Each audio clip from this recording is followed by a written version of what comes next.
Praise the lord. ఈరోజు దేవుని వాగ్దానము మత్తయి సువార్త 6 అధ్యాయం 19, 20 వచనం. భూమి మీద మీ కొరకు ధనమును కూర్చుకొనవద్దు. ఇక్కడ చిమ్మెటయు తుప్పును తినివేయును.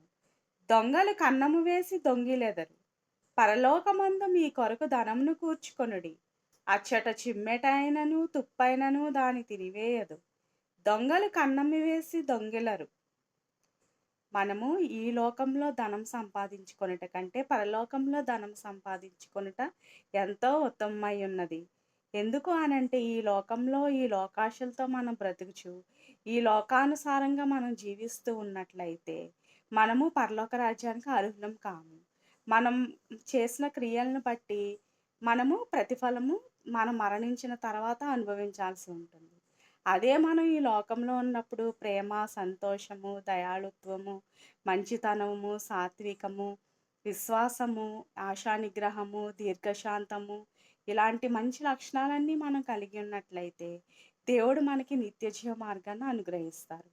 అలాంటి నిత్యజీవ మార్గంలో మనందరము కూడా ప్రవేశించడానికి, అక్కడ మనందరము కూడా నిత్య జీవంలో ఉండడానికి దేవుడు మనకందరికీ కూడా సహాయం చేయనుగాక.